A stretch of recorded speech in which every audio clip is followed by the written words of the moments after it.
سحری کے تعلق سے چند سوالات آپ سے کرنے ہیں. سحری نہیں کر سکے تو اب روزہ کس طرح جاری رکھیں؟ سحری تو پانی پی کر بھی ہو سکتی ہے، ایک کھجور کھا کر بھی ہو سکتی ہے. سحری روزہ رکھنے والے کے لیے سنت ہے. اگر سحری کے بغیر بھی کوئی روزہ رکھتا ہے روزہ ہو جاتا ہے. جو لوگ بغیر سحری کے روزہ رکھ لیتے ہیں کیا وہ گناہ گار ہیں؟ گناہ گار نہیں ہے. جو ٹی وی پر اذان ہوتی ہے اس سے سحری افطاری کی جا سکتی ہے؟ اعتماد نہیں کرنا چاہیے کہ اب جیسے کراچی میں بھی علاقے بدلتے ہیں تو کچھ ٹائم بدلتا ہے، لیکن ہمارے یہاں تو پورے کراچی کو جو کور کر لینا اس ٹائم پر یہ افطار سحری کے اعلانات کی ترکیب ہوتی ہے. لیکن ہر چینل یہ کرتا ہو یہ ضروری نہیں ہے، یہ احتیاط ہے. کیا سحری کرنے کے بعد دعا قبول ہوتی ہے؟ سحری کے بعد دعا قبول ہوتی ہے. سحری کس چیز سے کرنا سنت مبارکہ ہے؟ کھجوروں کا تو حدیث پاک میں تذکرہ ہے. اللہ پاک کے پیارے حبیب صلی اللہ علیہ وسلم نے ارشاد فرمایا نعم السحور التمر، یعنی کھجور بہترین سحری ہے.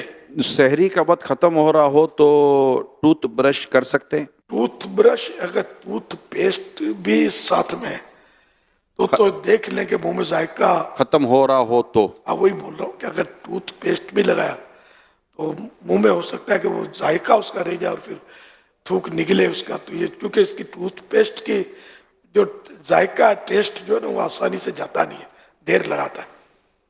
اس لیے احتیاط اسی میں کہ رسک نہ لیں. کچھ دیر پہلے کر لیں. اتنی دیر پہلے کر لے کہ منہ کا ذائقہ وہ نارمل ہو جائے. کیا سحری کے لیے سونا ضروری ہے؟ سحری کے لیے سونا شرط نہیں ہے. غسل فرض ہو تو کیا سحری کر سکتے ہیں یا کیا روزہ بھی رکھ سکتے ہیں؟ ہاتھ دھو کر کلی کر کے سحری کر سکتے ہیں. اگر کسی نے روزہ بھی رکھا اس حالت میں تو روزہ فرض ادا ہو جاتا ہے اس کا. لیکن یہ کہ اگر نمازیں بھی قضا ہو جاتی ہیں تو پھر تو سخت گناہ گار ہے. سحری کا افضل وقت کون سا ہے؟ سحری میں تاخیر کرنا یعنی لیٹ کرنا یہ مستحب ہے، مگر اتنی تاخیر بھی نہ کی جائے کہ صبح صادق کا شبہ ہونے لگے یا ڈاؤٹ ہونے لگے.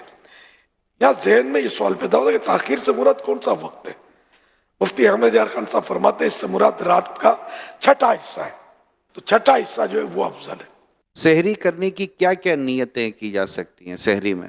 بہترین نیت یہ ہے کہ میں سرکار صلی اللہ علیہ وسلم کے سنت پر عمل کر رہا ہوں، روزے پر اس سے قوت حاصل کروں گا. واقعی روزے پر قوت حاصل ہوتی ہے. اب رات بھر کھائے پیے نہیں پھر روزہ رکھے گا تو جو حالت ہوگی.